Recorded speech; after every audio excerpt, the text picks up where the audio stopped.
Bien, muy buenas tardes. De nuevo por acá. He tenido algunos problemas técnicos. Ya creo que sé de qué se trata. Y bueno, solo, por el día de hoy vamos a estar considerando solo dos lecturas. La lectura del Evangelio de San Mateo, el capítulo 4, y la lectura de Romanos 5, que sería la segunda lectura. Como el tema principal es la tentación, por lo menos el tema del Evangelio, vamos a ver, como dice allí las razones por las que Dios no te exceptúa de las tentaciones, ¿verdad? Entonces, vamos primero a hacer las lecturas correspondientes. Y vamos a pasar primero a la segunda lectura, que está en Romanos. Hoy no activé las cintas. Está en Romanos, verso 12, capítulo 5, ¿no? Capítulo 5. Y así dice la palabra del Señor. Pero vamos a orar antes de empezar.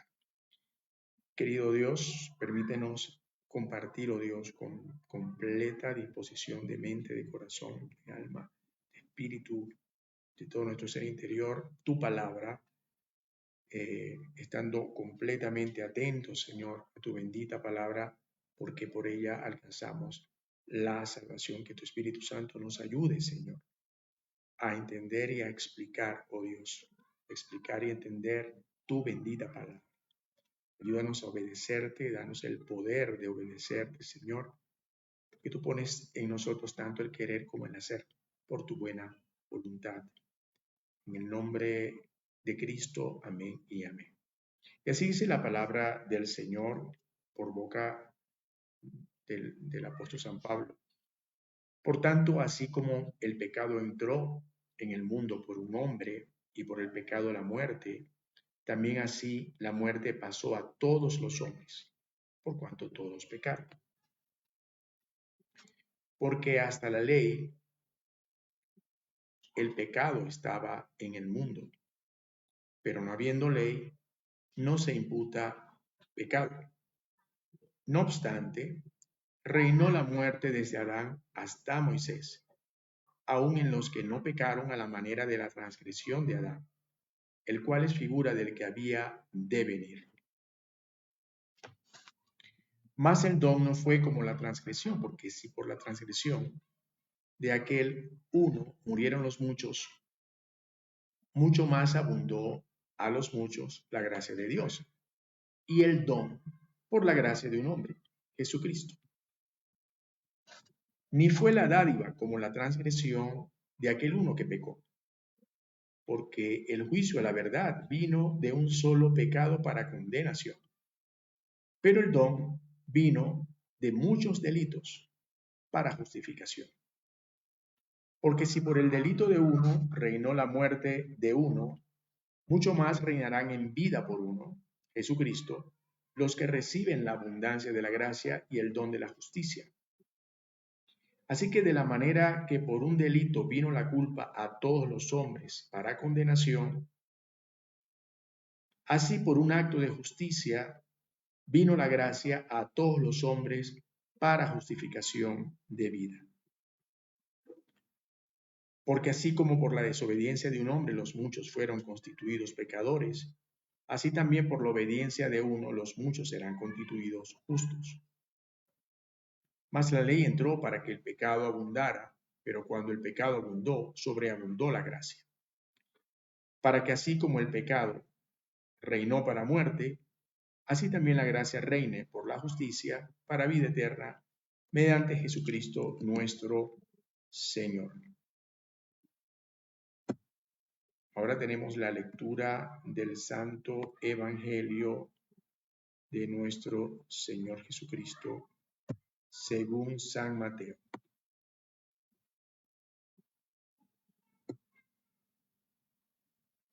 Y dice así la palabra del Señor.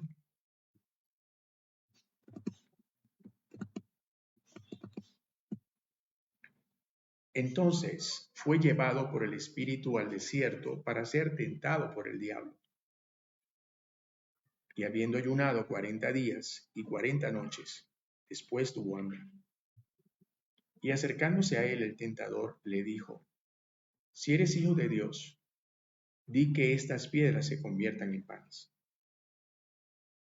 Mas él respondiendo dijo, escrito está, no solo de pan vivirá el hombre, sino de toda palabra que sale de la boca de Dios.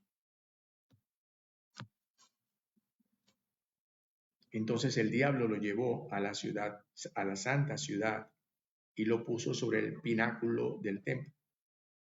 Y le dijo, si eres hijo de Dios, tírate abajo, porque escrito está, a sus ángeles mandará por ti, y te llevarán en las manos, no sea que tropieces con tu pie en piedra. Jesús le dijo, escrito está, además, no tentarás al Señor tu Dios. Otra vez lo llevó el diablo a un monte muy alto, y le mostró todos los reinos del mundo y la gloria de ellos. Y le dijo, todo esto te daré si postrado me adorares. Entonces Jesús le dijo, vete, Satanás, porque escrito está, al Señor tu Dios adorarás, y a él solo servirás. Entonces el diablo lo dejó, y aquí los ángeles vinieron y lo servían. Este es el Evangelio de nuestro Señor Jesucristo, y todos respondemos, te alabamos, Señor Jesús. Bien, voy a repasar algo que tenemos en la introducción. Bueno, aquí tengo que corregir algo allí, porque creo que repetí una R.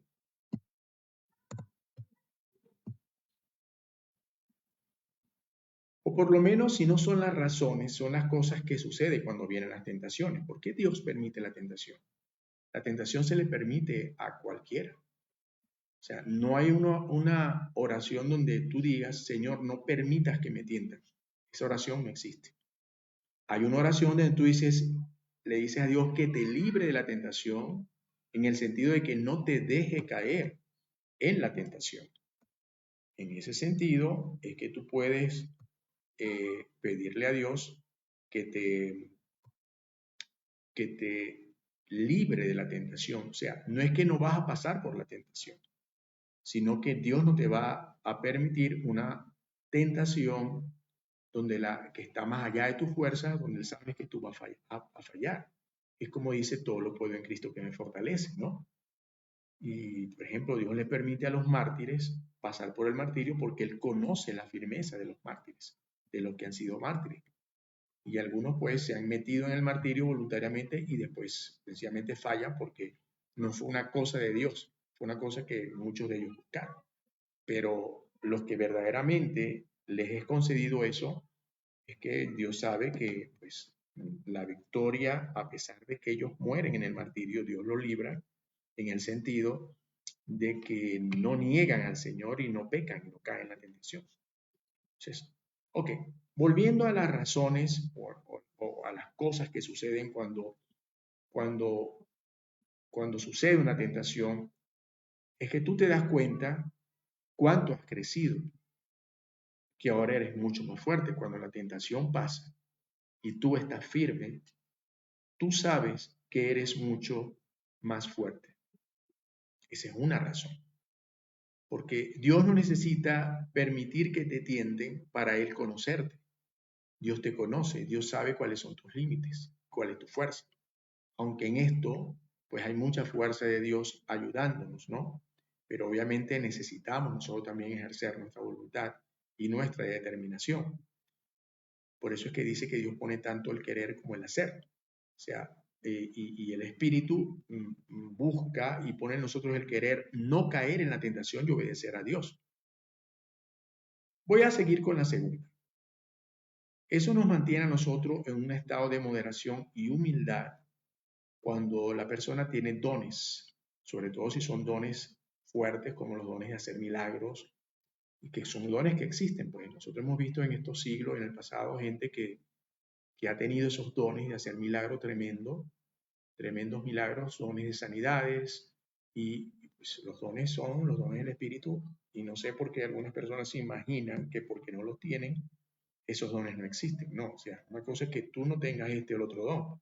No todo el mundo tiene los mismos dones, pero hay gente que tiene dones realmente extraordinarios. Bueno, ese tipo de gente, para Dios le permite las tentaciones, y a veces las tentaciones son distintas. Pues. En el caso de Pablo, lo que llamaban el aguijón de la carne, que algunos han dicho que era una enfermedad, pues en realidad no lo era.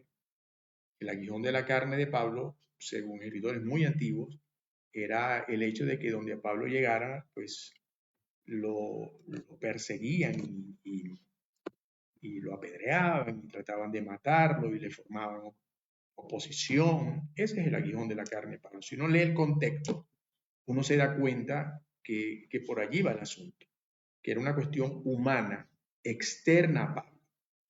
Entonces, eso a Pablo lo mantenía en moderación y en humildad, porque Pablo, a pesar de que hay gente que se compare con Pablo, yo no creo realmente que haya gente que lo pueda hacer. Bueno, pero es que el mismo espíritu que tiene Pablo lo tengo yo, ciertamente, pero no la misma operación. No es la misma operación del Espíritu Santo en un apóstol que en un laico, o que en un obispo, que en un sacerdote, en un diácono. No es la misma operación. Entonces, sí es el mismo espíritu, pero las operaciones son distintas. Los ministerios son distintos. Pablo pues fue arrebatado al tercer cielo y hay mucha gente ahorita que pretende ser como Pablo y no, el espíritu no le ha levantado ni medio metro del piso. Y a Pablo se le dieron revelaciones tremendas y que nadie ha recibido, pues, y que personalmente pienso que nadie las va a recibir, porque para eso fueron los apóstoles, para fundar la iglesia, para establecer un fundamento. Eso mantenía a Pablo con mucha moderación y con mucha humildad. ¿Por qué? Bueno, como dice el mismo apóstol, porque cuando soy débil soy fuerte.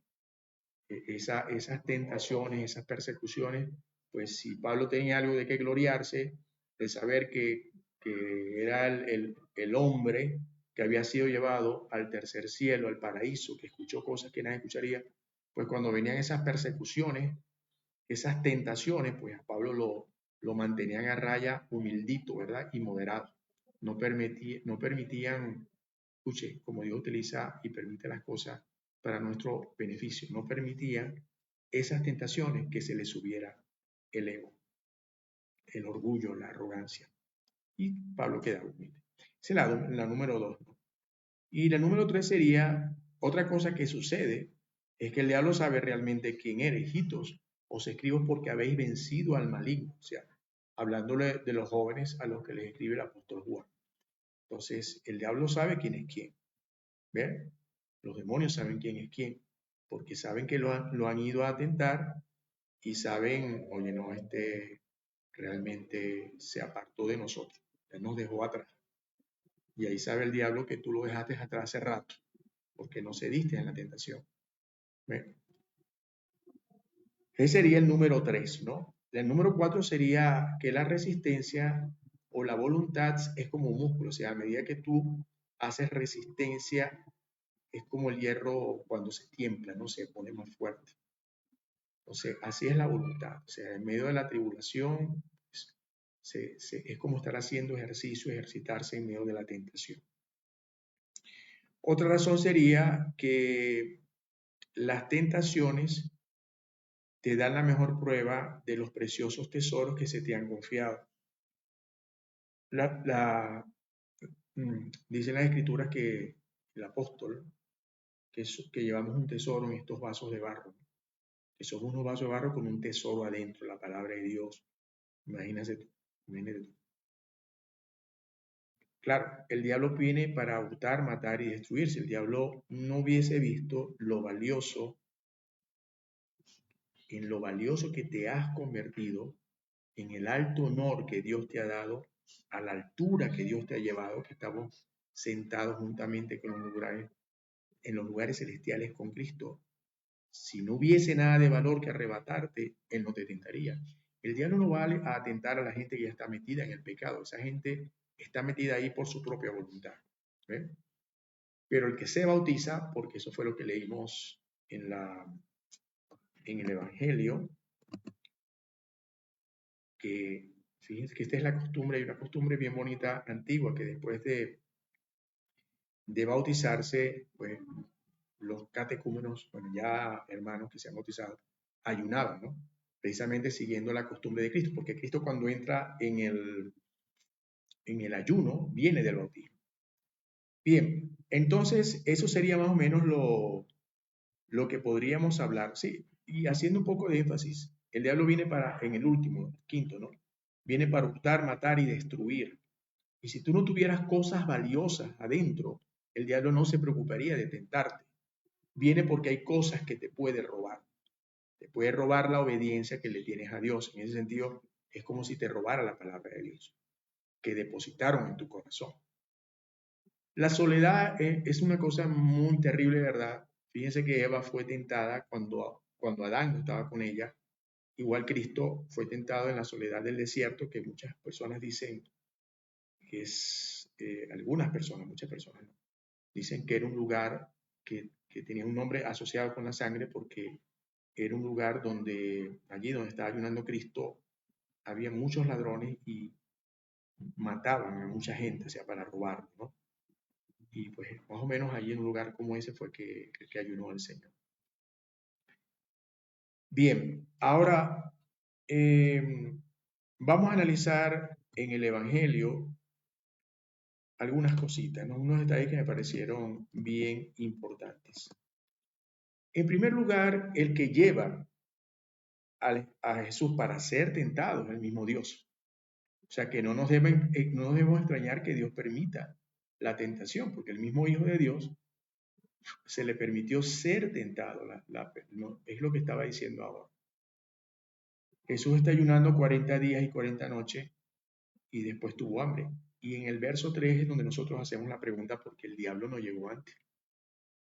Porque tuvo que esperar que pasaran los 40 días y los 40 noches, porque el diablo observa. En este caso, recuerden que, bueno, déjenme una nota aquí para aclarar. O sea, mucha gente dice que el diablo me tentó. El diablo no es omnipresente, para empezar. Te puede tentar un demonio, pero a lo mejor sí, pero en este caso sí era el diablo. Ahora, la tentación va a venir y por eso es la oración. Orad para que no caigáis en tentación. Y fíjense que el ayuno, literalmente el ayuno es una cosa importante porque el mismo Cristo, si decimos que hay que bautizarse porque Cristo se bautizó, si decimos que hay que tomar la Santa Cena porque Cristo la tomó, pues nos va a tocar decir que esto lo hizo Jesús después del ministerio, no lo hizo antes, como en la circuncisión, solo lo hicieron cuando niños, eso fue otra cosa. Pero esto lo hace Jesús después de ser bautizado. Bautizado porque convenía, porque Jesús no tenía ningún pecado que perdonar, es limpio completamente, el pecado original no está en él, pues es la única cosa en la que no se parece a nosotros. Todos nosotros nacemos con pecado original, Jesús es humano igualito, pero sin el pecado original. Ahora, el diablo observa, los demonios observan, por eso es que los cazadores observan. Cuando un depredador está cazando, él está observando. Él se coloca en una posición indetectable. Es como el león se coloca, si aquí está el ganado o la manada, si está de este lado, la manada, aquí está la manada, ¿verdad? Voy a poner el puñito aquí. Y aquí viene el viento, viene de este lado, ¿verdad? Está el viento. El depredador se colocaría de este lado, porque así el viento no le va a llevar el olor a la manada. O sea, es indetectable. Entonces, el enemigo se coloca en una posición indetectable, que tú no sabes que te está observando, no sabes que te está viendo, pero él lo está haciendo. Él está ahí haciéndolo. Y eso es exactamente lo que está pasando aquí. Obviamente que Cristo sí sabía que él lo estaba mirando. Cuando él se da cuenta que Cristo tiene hambre, ¿y qué significa el hambre aquí? El momento de la debilidad. El momento de la debilidad del cuerpo. Es una cosa natural el hambre. No confundamos las cosas de un mal deseo con un deseo natural. O sea, esto demuestra aquí pues, que tuvo hambre, demuestra sencillamente que Cristo era completamente humano. No solamente era Dios, sino que también era 100% hombre. 100% Dios, 100% hombre. Y entonces, en medio de esta situación, ¿verdad? En medio de esta situación, se acerca y le dice, si eres el Hijo de Dios, ahí está la duda del diablo, no sabe si es el Hijo de Dios o no. Di que estas piedras se convierten en panes. ¿Y Cristo cómo responde? Responde con la palabra de Dios. Y es lo que debe haber en nuestra boca y primero en nuestro corazón, porque de la abundancia del corazón habla la boca, una palabra en respuesta a una tentación. Eso es lo que se llama el escudo de la fe. ¿Por qué no lo voy a hacer? No lo voy a hacer porque no solo de pan vivirá el hombre, sino de toda palabra que sale de la boca de Dios. Esa es la razón por la que no iba a convertir esa piedra en pan. Entonces aquí, pues ya el diablo falla su primer intento, ¿no? Y viene lo segundo. Fíjense que lo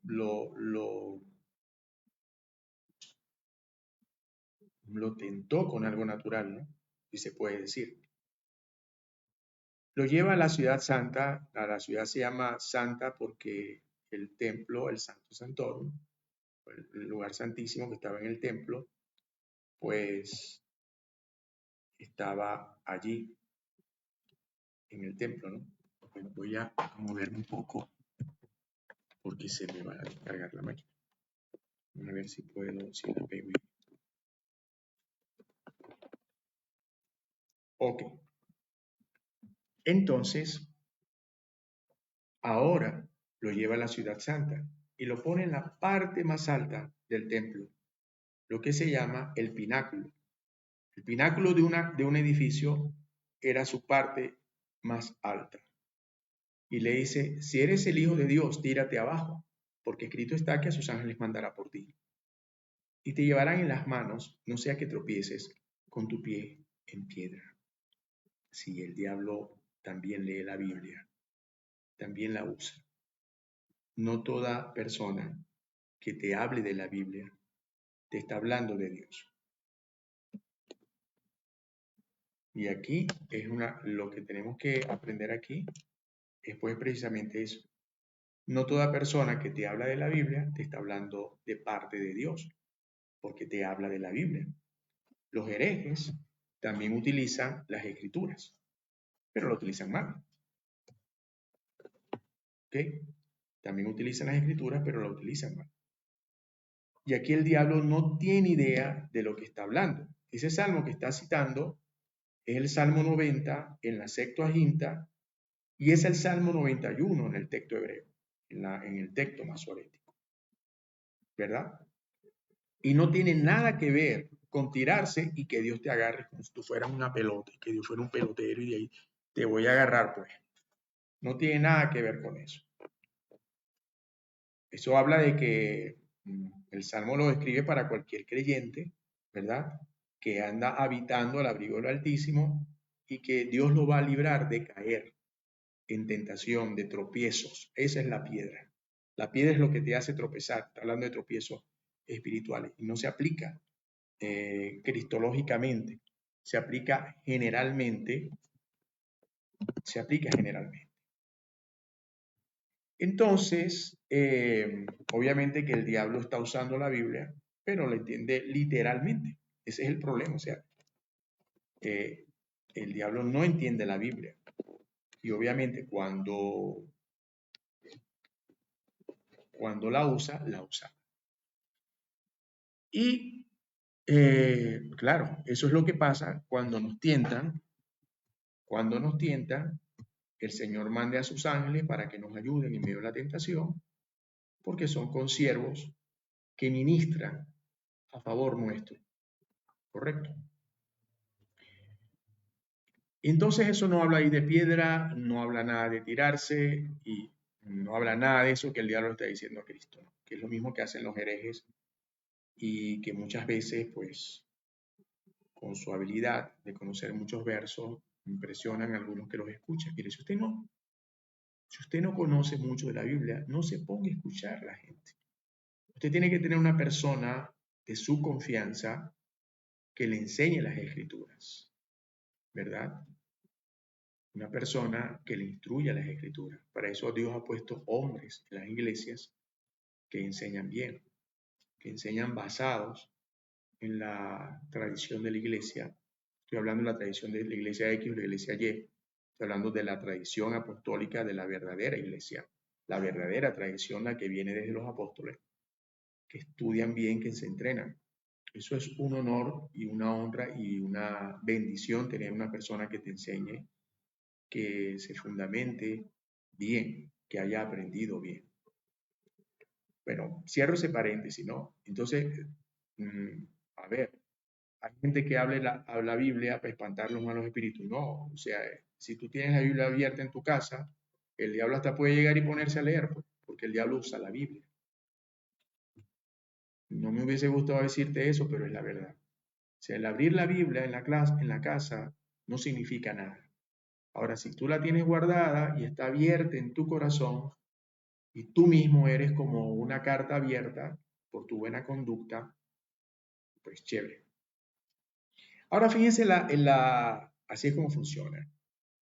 Entonces, bueno, aquí está el diablo. Hoy en día habla a través de los herejes, los que enseñan cosas equivocadas, como que ya el pecado no existe, como que el diablo no existe, no hay problema, haz lo que quieras, Dios te conoce, Dios sabe que tú eres débil, pa'lante, no importa que estás practicando eso, no importa si eres un adúltero, no importa si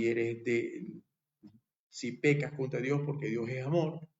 Entonces, engañan a la persona y le hacen creer que no importa. No, sí importa. Porque si tú lees a los apóstoles, que eran hombres de Dios, hombres que demostraron que eran hombres de Dios con sus milagros, no bocones que andan engañando a la gente, ¿verdad? Que no tienen credenciales, estos apóstoles sí la tenían de verdad, credenciales divinas, levantaron muertos, hicieron milagros tremendos y Jesucristo los entrenó y el Espíritu Santo, en el caso de Pablo, pues no podemos comparar a estos apóstoles con las personas, con ningún tipo de persona. Tenemos el mismo espíritu, pero no tenemos las mismas operaciones del espíritu. Y esa fue la segunda tentación. No se puede tentar al Señor. Tu Dios respondió de nuevo con una palabra, ¿no? Muy importante, el escudo de la fe. Ahora el diablo lo llevó al pináculo, a la parte más alta, lo tienta y, esta es la segunda, no tentarás al Señor tu Dios, y lo llevó luego a un monte y le mostró los reinos del mundo y la gloria de ellos.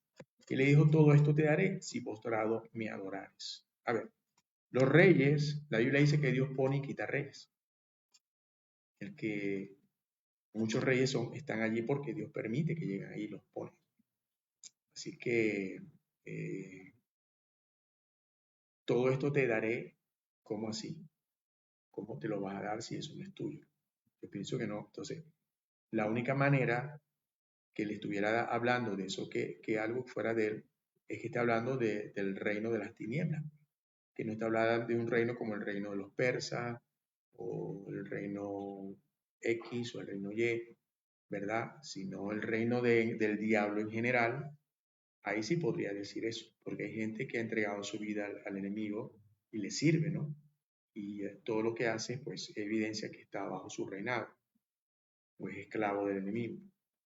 Desde ese punto de vista, pues sí estaría diciendo la verdad, pero desde el otro primero que mencionamos, no. Y fíjense el atrevimiento, bueno, el diablo no sabía con quién estaba hablando, eso es obvio. Si postrado me adorares, ¿cómo le vas a decir a Dios que te adore? ¿Cómo le vas a decir al mismo Dios que está delante de ti que te adore? Entonces Jesús le dijo, vete, Satanás, porque escrito está, al Señor tu Dios adorarás y al solo servirás. Entonces el diablo le dijo, que no le quedó de otra, tenía que hacer caso, ¿no? Y aquí los ángeles vinieron y lo servían. Y entonces aquí, pues, hemos aprendido algunas cositas de lo que sucede en medio de una tentación, de las cosas. O sea, el cristiano debe entender que esta vida es una guerra, esta vida es una tentación, que hay demonios observándolo, haciéndole un foda, anotando cuáles son sus fortalezas, cuáles son sus debilidades. Y es que lo vamos a tentar en las debilidades. Mira, vamos a tentarlo en esto, como se te ocurre, no seas loco, como lo vamos a tentar en eso. No ve que si un hombre es un fuerte en esas cosas, por ahí no lo vamos a tentar. Pero por aquí sí lo podemos agarrar. Entonces, esto es una guerra. Hay estrategia, ¿verdad? Y no podemos andar viviendo descuidadamente. Nosotros tenemos que estar conscientes de esas cosas. ¿Ve? Tengo que estar consciente de mis debilidades. Eso es muy importante. Porque precisamente por allí es que el enemigo va a atacar. La Biblia dice, el sabio, ¿verdad? Ve el mal y se aparta. El justo ve el mal y se aparta, el sabio. Pero el necio caerá en él. Estamos hablando de la tentación. Entonces, para no cambiar de tema, pues el tema de la tentación es un tema importante. ¿Es importante que yo no caiga en la tentación? Sí, es muy importante. Eso fue el pecado, como dice la carta de los Romanos, entró al mundo porque Adán y Eva cayeron en una tentación, en un engaño. Y fíjese lo que entró, la muerte. No perdieron nada más y nada menos, sino que la vida eterna. Perdieron la gloria que Dios les había dado. Ahí entró la enfermedad, entró la muerte, entró la tristeza, entró el engaño, entró la maldad, muchas cosas. El pecado no viene solo. Cuando una persona se expone a pecar y a caer en la tentación, solamente piensa en la parte que le gusta, en la parte que le gusta hacer, que es la parte de pecar, ¿no? Pero se olvida es como el contrato y la letra chiquita. Se olvida de las consecuencias que esto trae. El pecado nunca viene solo. Así que, hermano, el que esté firme, como dice la Biblia, mire que no caiga. Y oremos los unos por los otros para para que nos mantengamos firmes y pasando el día de la tribulación podamos, repito, estar firmes, gloriándonos en la asistencia de nuestro Señor y guardándonos y dejando que Dios nos guarde en santidad para su venida. Una cosita más que quisiera decir, que hay personas que dicen es que yo no puedo, o sea, no. Claro que sí puede. La Biblia dice, todo lo puedo en Cristo, que me fortalece. Eso es una mentira del enemigo, que tú no puedes.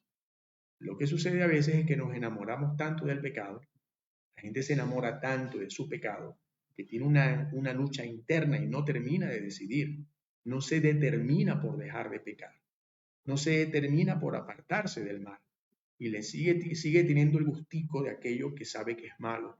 Y por eso es que dice el Evangelio de Juan que la luz vino al mundo y los hombres prefirieron las tinieblas porque amaron más a las tinieblas que a la luz. A eso se refiere. Hay gente que ama más hacer el mal que obedecer. Y es por allí donde uno empieza el temor del Señor, uno tiene que ser reverente al Señor y vivir una vida de oración. Si tiene que ayunar, ayune, ¿verdad? Pero no vivir descuidadamente, avance en el estudio de la palabra de Dios, crezca, ¿verdad? En el conocimiento, porque ese es el escudo de la fe, para no ser engañado, que es la única cosa que puede hacer el enemigo contra nosotros. Bendiciones, mis hermanos. Un gusto estar de nuevo con ustedes compartiendo esta palabra. El Señor nos bendiga.